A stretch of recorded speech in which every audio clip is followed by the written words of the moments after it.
Welcome to the Bible Search and Rescue podcast. Bible Search and Rescue is part of the Westar Institute.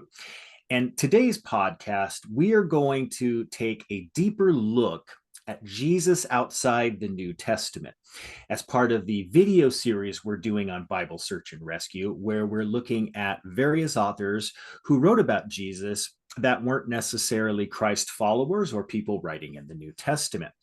And I could think of no better guest to have for Jesus outside the New Testament than our guest today, Robert Van Voorst, who wrote the book, Jesus Outside the New Testament.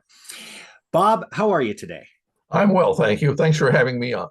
It is an absolute pleasure. And just to give some background as to Bob's career here, Robert Van Voorst is the Reverend Dr. Robert Van Voorst, who was a pastor for 12 years in the Reformed Church of America. Before he started his teaching career, he did his PhD from Union Theological Seminary in 1988. In 1999, he became a professor of New Testament at Western Theological Seminary, and he just fairly recently retired in 2018. He's written a variety of works, everything from looking at building up your Greek vocabulary to the book we're going to be talking about today, Jesus Outside the New Testament. And Bob, this is kind of fun because we arranged this to do the conversation because we have been doing our look at Jesus outside the New Testament. And it just happens to coincide with the fact that we're coming up on the 25th anniversary of your book, Jesus Outside the New Testament. Tell me a little bit about what inspired you to begin the process of writing this book. Well, I was always interested in the topic. I wrote my dissertation on second century Christianity, didn't touch at all on Jesus outside, but it piqued my interest even more in second century writings and such. And the rise of the mythical hypothesis that Jesus was a myth, which drew quite heavily upon some of these later writings and made arguments from them, was important to me. I took a little bit of heat from reviewers who said, why are you paying so much attention to the mythicist hypothesis? Because it's just not worthy of consideration or treatment. And I said, well, in contemporary Christianity and contemporary life, it's very important. A recent survey, this is before writing the book, but a recent survey of people in Great Britain said that 25% of them roughly regard Jesus as more or less a mythical figure. When I saw that, and I thought, oh my goodness, yeah. No, Jesus is a historical figure. Despite all the importance of his teaching and his movement and all the debate that surrounds him, he's fully historical. Yeah. Mm-hmm. So try to go into that from that point of view too. So every chapter has some conclusions that relate to the mythicist hypothesis and try to knock it back and essentially sort of dismiss it. So, yeah. It's great. And I think, correct me if I'm wrong, but were most of the reviewers that sort of gave you pushback scholars? Yes. Yeah. Yes. Yeah. Yeah, it's an interesting distinction because for many scholars, it seems to be that, such debates are solved. But for people in the general world, it's something that they really don't know. Jesus Christ is sort of this figure of faith. Whereas, to ask the question, is Jesus of Nazareth a historical figure? Is it really a faith matter? It's more of an evidentiary matter, taking a look at the what's available and seeing what one can understand. Mm-hmm. So touching on that a little bit, who were the primary mythicists that you addressed? I think we know one for sure, but let me find out. Who are the mythicists that you addressed in your work? Yeah, well, I tried to start from the beginning and give a brief synopsis of the whole movement, starting from the earliest French writers in the French Enlightenment who originated this idea. But it really started to bloom in the 19th century. Bruno Bauer, the German scholar, and Arthur Drews, the English scholar, but especially George Wells, who is most interesting because Wells was a very articulate man. He died in 2017, but his works are still well read. He provided a very articulate and winsome explanation of the mythicist hypothesis that Jesus was a mythical figure and not at all historical. But then toward the end of his life, he changed his mind and concluded that Jesus was historical. Now, of course, he didn't align with the church or become a Christian or anything like that, but he with a great deal of academic and intellectual integrity, he said, well, I've come to believe that the sources that we have, especially sources of the New Testament, like the synoptic saying source, so-called Q document or evidence, he said that's so early that it's a strong witness that Jesus actually existed, because there wouldn't be time for a mythical idea to arise and be widespread by the time Q starts to appear in the 40s. That repentance, so to speak, scholarly repentance, was quite a thing to see. And so I treat him most fully. And of course, now in our contemporary times, you've got Richard Carrier and others who his work is important, but it came before my book was published. So there you have it. Yeah. Yeah. No, I agree. Of the various mythicist writings I've read, Wells has been my favorite. And interestingly enough, Carrier, I just discovered this. Carrier is actually a Westar scholar, and I didn't know that. So I'm gonna be taking a look at some of his work as well, which came up whenever we talked about the Tacitus passage in our last video. All right. So you do a great job of that in the text, talking about, these, the tie-ins with the mythicists, but of course, much of it is focused on addressing the passages themselves.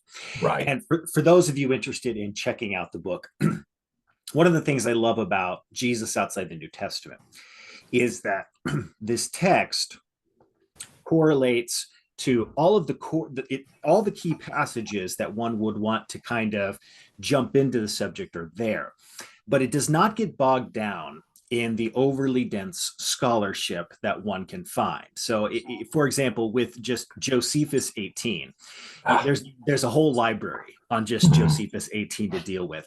What Bob does an excellent job of is treating the passages succinctly and scholarly, and not getting caught into the weeds of the scholaries. It's a very accessible text for folks, and so it aligns very well with what we try to do on Bible Search and Rescue, which is making scholarship accessible. So let's talk about the way you break down the passages in the book, because you have divisions. So what are the divisions you put the book into to deal with the sources? Well, the main divisions are, first of all, the classical Roman authors. Those are probably the ones that get the most attention and people know well. And then it goes to the Jewish writers. Josephus considers briefly the question of, is Jesus present in the Dead Sea Scrolls? Is he hiding in there somewhere? The answer is no.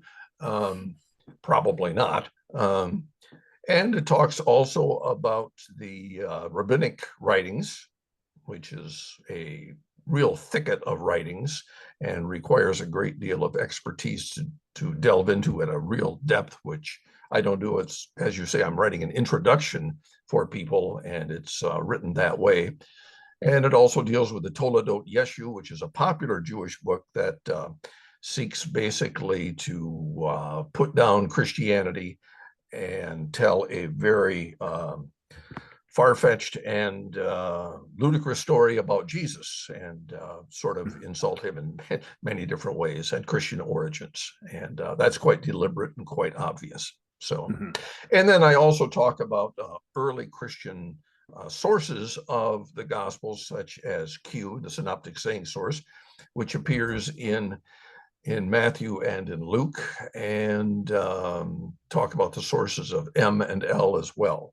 And as I mentioned earlier, when George Wells largely concluded that he had to revise his ideas or reverse his ideas about early Christianity. It was on the basis of these earliest writings that many of them are hypothetical, but still it's good evidence from scholars of how the earliest writings give a very early testimony to the historical Jesus. So, yeah. Absolutely. So that's the book. Yeah. Yeah. Yeah. It's wonderful. By the way, did you ever get to meet Wells?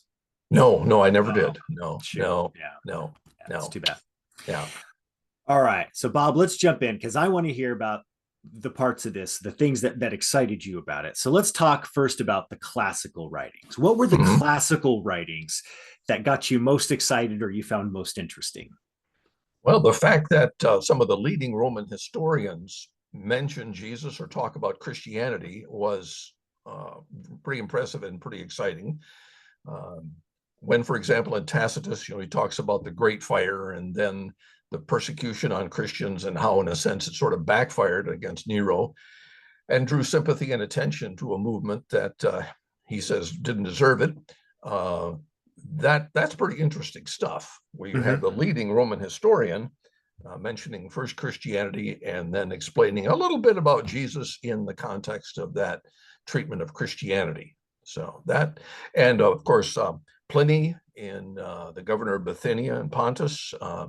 It's a very interesting correspondence that he has with the Mm-hmm. emperor back and forth, and a great deal of information comes out about early Christian life and persecution. Um, his very almost sympathetic question to the emperor: should we be persecuting, that is to say, almost killing these people, um, almost always killing these people on the basis of just the fact that they are Christians, or does it have to be proven that they have committed some other actual crime, or is it a crime merely to be a Christian? Mm-hmm. And the emperor says pretty much, well, just typical Roman response. Let's just kill them and let God sort it out, that sort of thing. So, yeah, Yeah. very, very brutal, very Roman response, which also informed the rest of persecution, especially the great persecutions in the second and third century. But there you have it. So it's the fact that you have leading Romans talking about this and giving very interesting information, some of which is new about Christianity. Nothing really new about Jesus, but the fact that you mentioned is important. Yeah. So, No, by all means. mhm. So, if you don't mind, because you mentioned Tacitus, obviously Tacitus is a gigantically significant writer. Right, right. So, if you don't mind, maybe make a chance to talk a little bit about the passage and what your expertise tells us about this. Do you mind if I read 1544 from Tacitus Yes, to go right ahead. Yes, yeah, yes, go that right ahead. kind of give everyone a sense as to what's being discussed. So Tacitus writes in his annals, but neither human resourcefulness nor the emperor's largesse nor appeasement of the gods could stop the belief in the nasty rumor that an order had been given for the fire, which took place in 64. To dispel the gossip, Nero therefore found culprits on whom he inflicted the most exotic punishments. These were people hated for their shameful offenses, whom the common people called Christians. The man who gave them their name, Christus, had been executed during the rule of Tiberius by the procurator Pontius Pilate. The pernicious superstition had been temporarily suppressed, but it was starting to break out again, and not just in Judea, the starting point of that curse, but in Rome as well, where all that is abominable and shameful in the world flows together and gains popularity. Interesting passage. So, Yeah. walk us through it a little bit. Tell us about what's going on here with Tacitus. Yeah, well, he's writing, of course, about a momentous event, a very important event in the history of Rome, the Great Fire, which destroyed most of the city. Yeah. And the Emperor Nero, who was widely suspected of doing it because his efforts to demolish and rebuild in his own ways had been stymied. And so the fire broke out and accomplished the same thing. So very naturally, people suspected Nero of fiddling while Rome burns, as we say. Yeah. So taking great pleasure in the fact that, well, he may not have started, but when it started, he was quite happy about it. And he was able to rebuild in the way that he wanted. So that's the background of it. And then, of course, he blames Christians. And Tacitus says, well, yeah, these are really scummy people. They deserve everything they get. But the fact that people didn't believe that scapegoating was a reason for Christians getting, as he might imply, more publicity, more sympathy. People actually felt that they were being punished too severely for something they didn't do. So, yeah. And it's a very dramatic scene, a dramatic passage, and it draws a lot of interest. Yeah, no, absolutely. We touched on this in the last search and rescue video when we looked at the Tacitus passage. I would kind of like to get your take on it because I think there's value in dealing with the issue that these Christians are referred to as being a pernicious superstition. Mm-hmm. Let's talk about that word superstition for a minute, because Mm-hmm. that's an important term when it comes to Roman idea. So, what is Yeah. a superstition versus, say, a religion? Yeah, well, a religion, especially with a establishment writer like Tacitus, a religion is sort of a recognized religion, a religio licita in Roman terms, that is permitted and at least tolerated and viewed as at least neutral, if not good for Roman citizens. And a superstition, on the other hand, well, Romans were superstitious people, superstition ran rampant. I always reminded of the story of the Roman general who had surrounded Jerusalem in the Great Revolt, and he had his priests with his army conduct sacrifices to read the entrails of animals. Should he attack the city? And the answer was no. And the next day, sacrifice, no. And the next day, he just kept on sacrificing until finally there was a yes, and he attacked. So, they had their superstitions. They used them. They didn't exactly believe them. But here he's calling Christianity by a name that puts it down. So, and yeah, just sort of low class people are superstitious.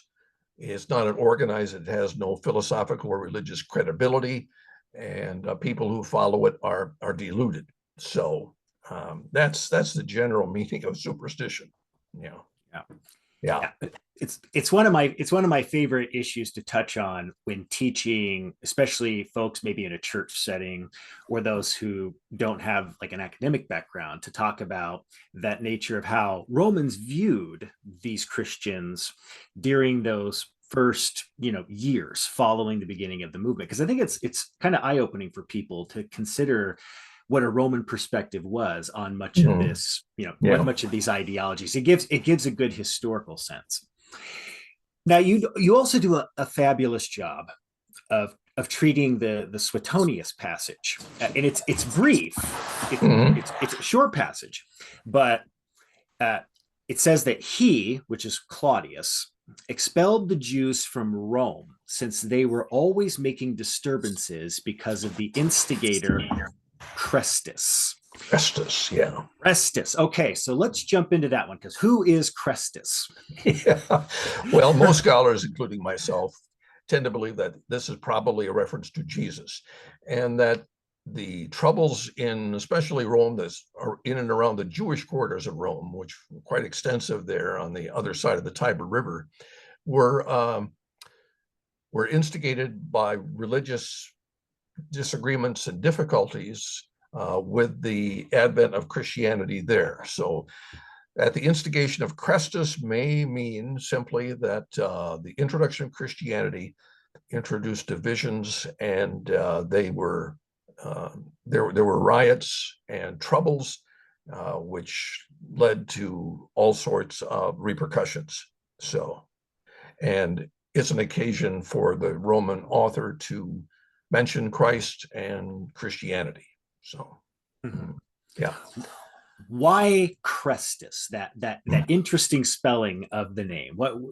What's your Right. conclusion on that? Yeah, my conclusion on that is that it is probably a Roman or a Latin speaking imitation or misunderstanding, better to say, of the name Christus. Christos, of course, is primarily derived in meaning from the Jewish idea of Messiah, that is to say, anointed one. And so Christos in secular Greek terms, in Greek and Latin, was one who plastered walls, one who anointed walls, an anointer, yeah, in this sort of everyday handyman sort of sense. And it was hard for Romans to understand why someone would be known as Christ or the Christ or anything like that. So perhaps on the basis of this, it arises that the term Christus comes, which probably is a reference to the Greek term Christos, which means a good person. He went from a plasterer to being a good guy, Christus.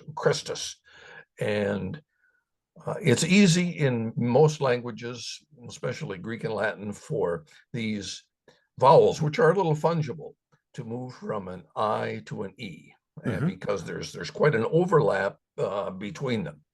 And so we find even some early Christian theologians like Tertullian and others having to write to other Christians, now, folks, the name of the person we follow is Christos, not Christus.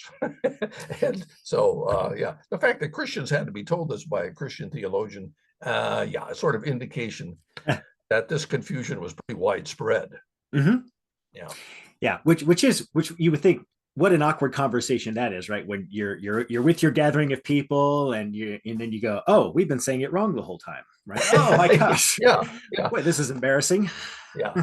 So yeah, in Greek language, this is called Iticism, where the iota becomes transmogrified sometimes into a different sort of sound. But that's, as I say, pretty natural for vowels.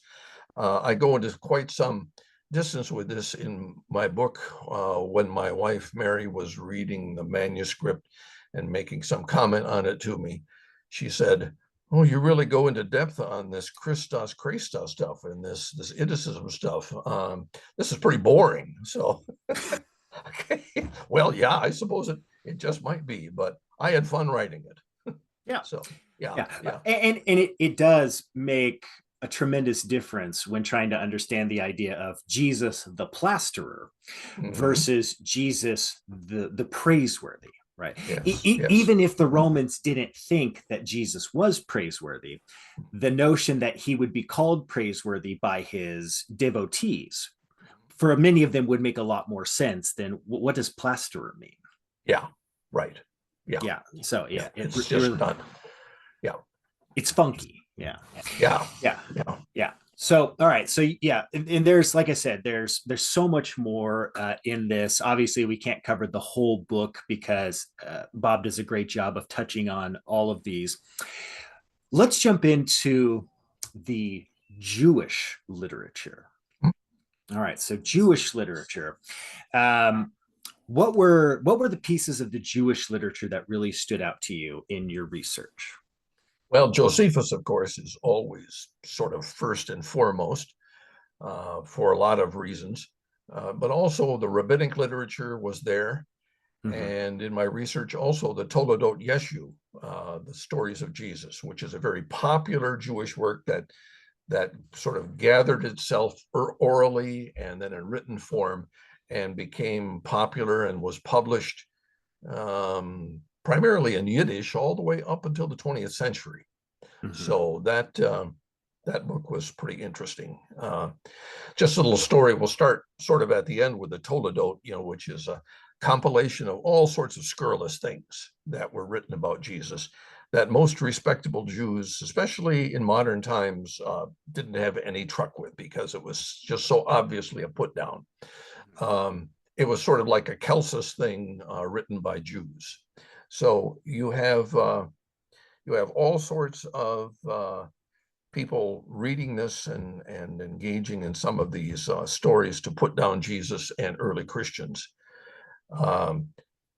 When the book came out, I was contacted by I'll just call it a rather large cable company which liked to do educational things on topics of religion. Okay. And the producer there said, we'd like a segment on the Toledot Yeshu. And I said, well, you've read the book, you know what's in it. Yes, I've read your book and I know what's in the Toledot. I said, it's going to be a difficult topic to do, especially in these modern times, because just reading it out loud or talking about it could be construed to be anti-Semitic.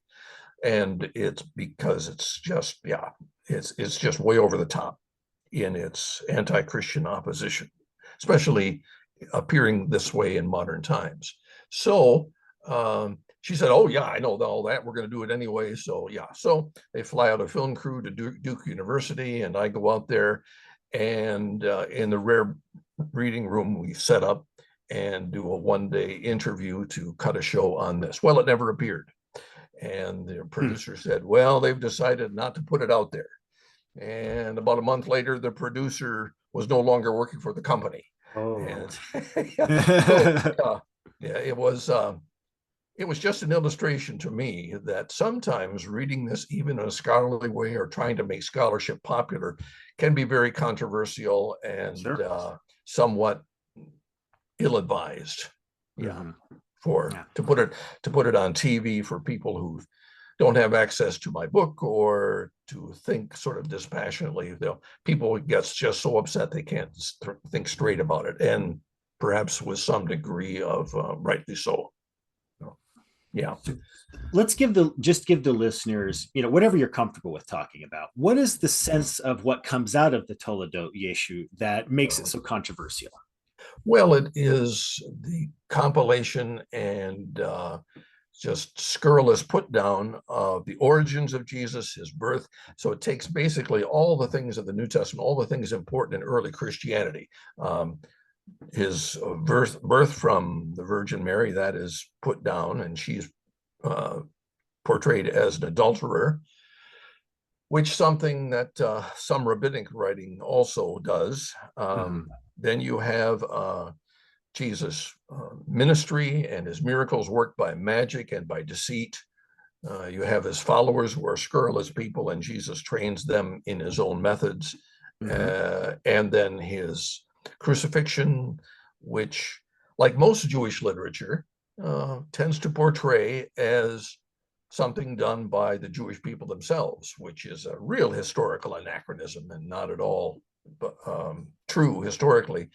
But it's a reiteration from the Jewish perspective of Jesus deserved to die, and that was something that he richly deserved and got. So even that sort of a statement is very controversial in the modern sense. Sure. A few years ago, we had a guy running on the Democratic ticket for governor of Michigan, and a Jewish fellow, secular Jewish fellow, who said, I'm not too comfortable with Jesus. His main accomplishment in life was to get himself crucified. And I thought, oh boy, there goes the deep Christian vote. So it's So it is a controversial book, and that Samuel Sandmel, the great Jewish scholar, once said, our parents and grandparents were familiar with its contents by word of mouth, but we don't read it anymore because it's just ridiculous. So, okay, good enough. Yeah. There we go. Yeah. All right. So Josephus, just that famous name. So we did the 2 videos ago when we started the series on Jesus outside the New Testament.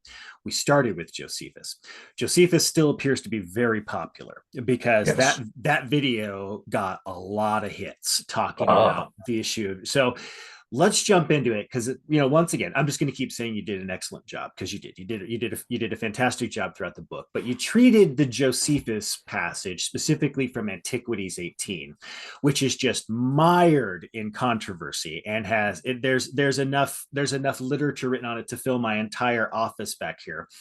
So let's talk about Antiquities 18. What's the story on it? Give us the background on what you found.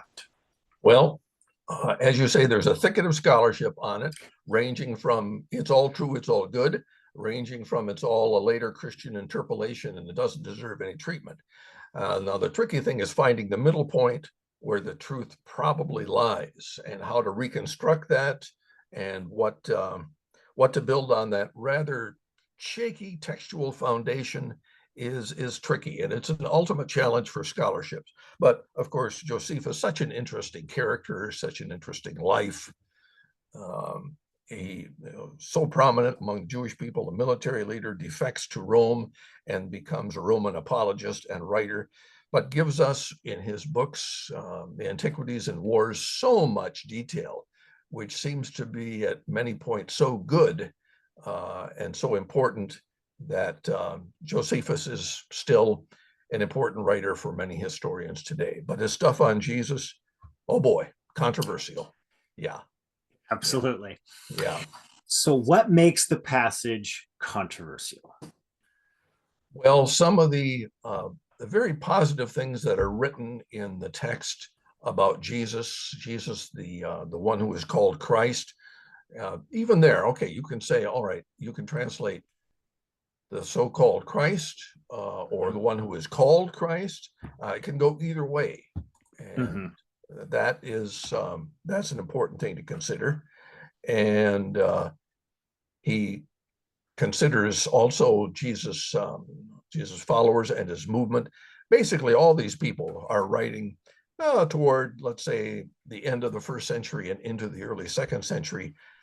They are writing about Christ through the lens of their knowledge of Christianity. They're writing about Christ to explain Christianity in their time.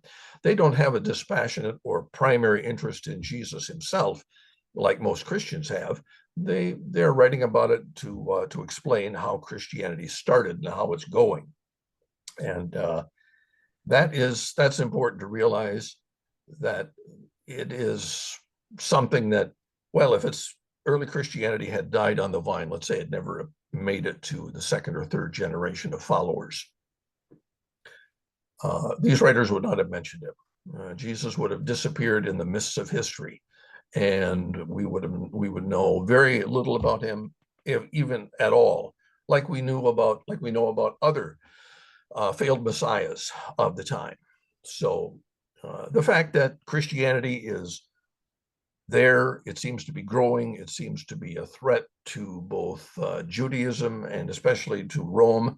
Rome is in the process, really, of finding out, of realizing that, in a sense, it's us or them. Christianity is going to be ended by Roman power or persecution, or Christianity might just overwhelm the Roman state, the Roman religion, the Roman ideology, Roman power. And of course, the Roman writers that we have are powerful people. They're involved in government. They're not academic historians who are writing dispassionately. They are Roman boosters. And so they write about Christianity for this reason. And they mention Christ to explain Christianity, but not much else. But Josephus, of course, a whole rat's nest of scholarship, and it makes the rabbinic literature look easy. Yes, it does. Yeah. So from the book, which right here, I'll read the passage to touch on it, and you give not only the English translation, but you even have the Greek there. So one does not necessarily have to go look up Josephus's Greek. If you're interested in that, you can see the Greek play out itself. But around this time lived Jesus, a wise man, if indeed it is right to call him a man. For he was a worker of amazing deeds and was a teacher of people who accept the truth with pleasure. He won over both many Jews and many Greeks. He was the Messiah. Pilate, when he heard him accused by the leading men among us, condemned him to the cross. But those who had first loved him did not cease doing so. For on the third day he appeared to them alive again, because the divine prophets had prophesied these and myriad other things about him. To this day, the tribe of Christians named after him has not disappeared. And so you jump into the arguments about this specifically because you have the passages that people consider to be obvious Christian interpolation versus the stuff that sounds like, well, it really seems like Josephus wrote this. and hence the reason for what you described as the rat's nest, right? Because Mhm. you've had scholars critically examining this, looking at every angle. You've got Slavonic translations that have come into this, and so it's become this whole thing of looking at which lines are Josephus, which lines are not Josephus. So I'm going to put it out to you, because whenever we did the video, I did sort of a survey of West Star scholars, and I sent that out and I asked, what's your opinion on the Josephus passage? Is it completely authentic? Is it partially authentic and then partially altered, or is it completely inauthentic? What was your conclusion whenever you wrote this? Yeah, well, my conclusion is in the middle.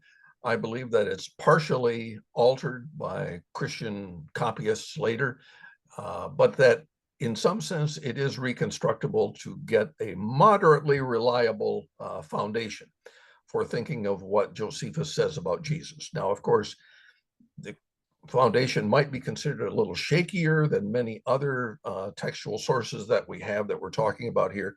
So what we construct on it can't be that heavy or that important. But nevertheless, it's fun to consider. It's important to consider, and a lot of it reads the thing that you just read like a Christian explanation, but in many other ways it doesn't. So it's just challenging. It's fun for scholars to do. That's the sort of thing we love to pick at and talk about. And arguments are always good because further books and journal articles can be written. And yeah, so that's it. Yeah. Absolutely. And yes, we scholars love to pick at these things. So it just, yes. we go for hours on, right? Yeah. So most people are Yeah. going, oh, please stop.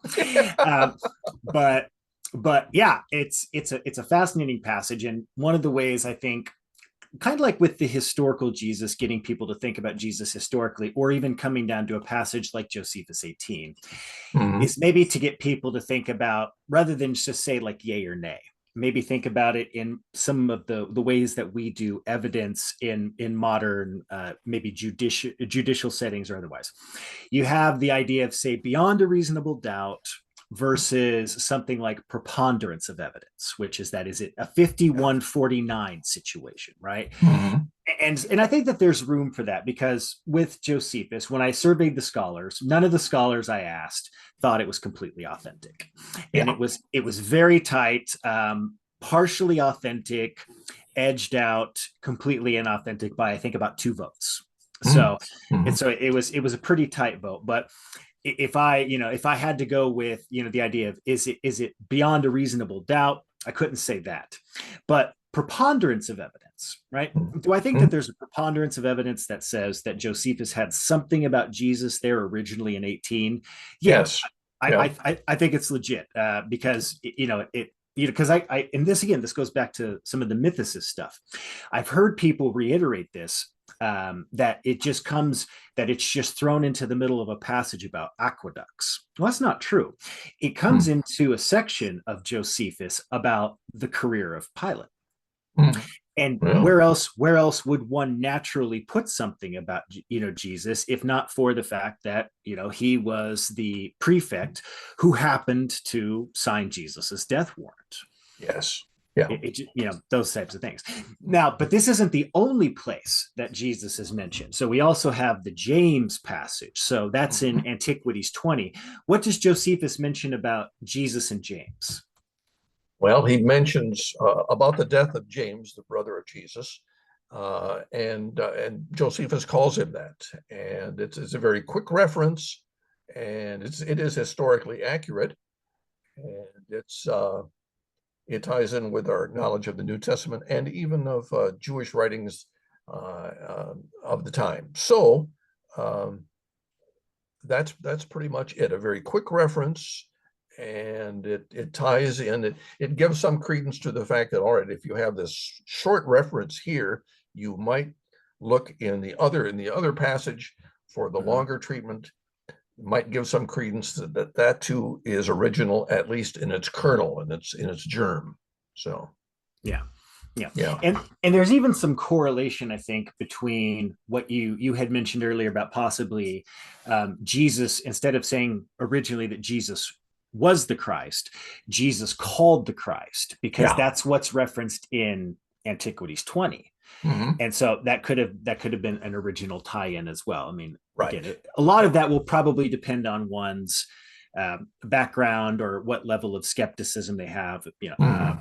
Obviously, folks who are mythicists are going to have a lot more skepticism of the passage. Hmm. But one of the things that's great about the research overall and the quest for looking at Jesus as a historical figure is that it gets people to think about Jesus as something more than, say, a figure of belief. Hmm. Right? Hmm. It goes beyond just the acceptance of Jesus as a theological figure, or the Jesus of Nicaea, and it Hmm. gets people to actually ask the question, why do I think Jesus existed? Or why do I think Jesus did not exist? Yeah. Yeah. Yeah. And it That's jumps right. into Yeah. that. Yeah. Yeah. Yeah. Yeah. Using historical methods and thinking historically about Jesus also helps people to understand how Jesus may have been distinct as an actual person. Mm-hmm. Put him in his context, how he fit and how he did not fit, how he challenged his Jewish context, and that's an important thing today too, to understand how Jesus was an actual person and unique in many ways. Yeah, So, yeah, absolutely. not just a theological figure or some demigod who helps us when we're in trouble, that sort of thing. Yeah, Yeah. An actual human being, yeah, right? It's yeah, right. it's fine. An actual Yeah. human being. An Yep, actual human being. I yep. love that. That's right. Yeah. All right. So looking back almost 25 years ago, if you don't mind my asking, Bob, how old are you? I'm 72. 72. Okay. 72. So Yeah. you were in your 40s when you Mhm. wrote it. So looking back, is there anything you would approach differently if you were doing the book, say, today versus Uh, when you were in your 40s? yeah. It's on the whole, I like the book. I like its sort of comprehensive approach. Maybe I paid too much attention to the sources of the Gospels and maybe too much attention to New Testament apocryphal sort of thing. But I wanted to give something of a comprehensive introduction, not just the typical, here's the Gentile, here's the Jewish, but maybe the early Christian has something to say too. And especially, as I mentioned before, in the light of George Wells and other people realizing that these traditions about Jesus go way back to basically the very earliest church.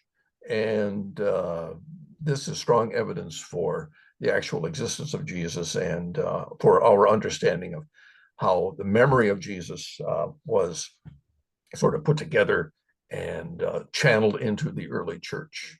So, yeah, Absolutely. yeah. So that's it.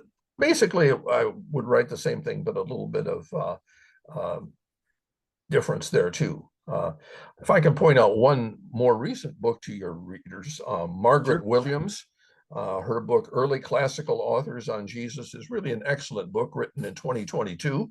Okay. So it talks about especially Roman authors in a very detailed way that I can go into because my book is largely introductory and a survey. She gives a very in-depth treatment, and her book is very readable and should be outlined here. So yeah, That's great. No, I can check that one out as well. yeah, Margaret Williams. Yeah. Yeah.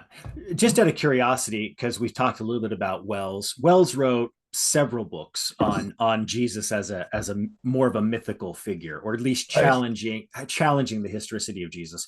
Did any of his written works address sort of this pivot in which he said, "Well, I do think that there was a historical Jesus"? Did he write anything on that our readers could look at?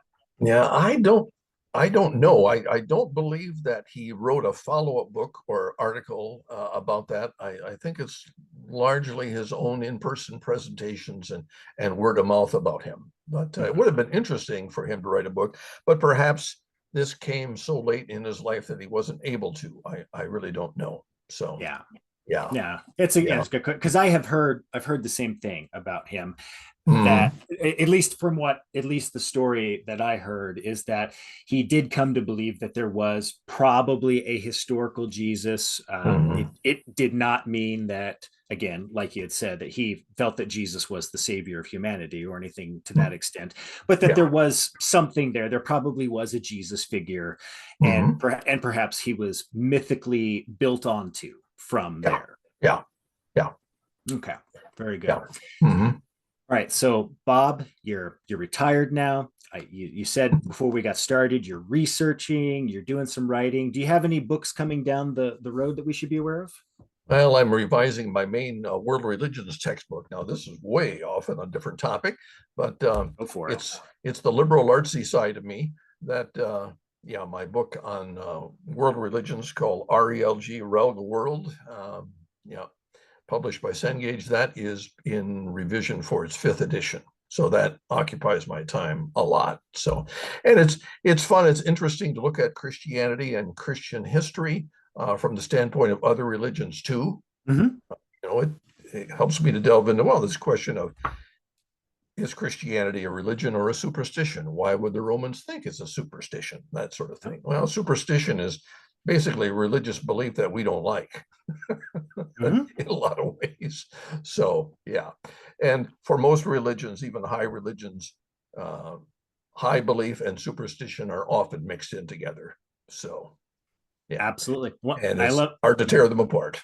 Oh yeah. One of the questions I love to ask students or just people in general on the subject is, what is the difference between a religion and a cult? Ah, yeah, yes, yeah, Yeah, people, yeah. that's a hard one, right? Hmm. Or to even take it a different question, because I also teach world religions, so I'm Oh, so okay, yeah. yeah, yeah. So to ask the question of world religions, I always throw up the elephant and the donkey, and I ask, uh, political parties, are these religions? Can political ideology become religion unto itself? Oh, And yeah. that's a question that the students do wrestle with. They kind of go, Okay, good. yeah, Yeah, yeah. So yeah, that's I an love it. important All right. question. Yeah, yeah. Yeah. All right. So we've got world religions, we've got Jesus outside the New Testament, and Hmm. we have had a fantastic conversation with the Reverend Dr. Robert Van Voorst. Uh, Thank you so much for taking your time to be Hmm. with us and to share a little bit about your book. The book, once again, is Jesus Outside the New Testament. It's a core source for the videos we're doing at Bible Search and Rescue on Jesus Outside of the New Testament. Fantastic book for folks, whether you're a layperson, a scholar, whoever, and you just want an accessible text that looks at core passages and trying to understand the historical Jesus. This is a great approach to it. So, Bob, thank you so much for spending your time with us this Yeah. morning.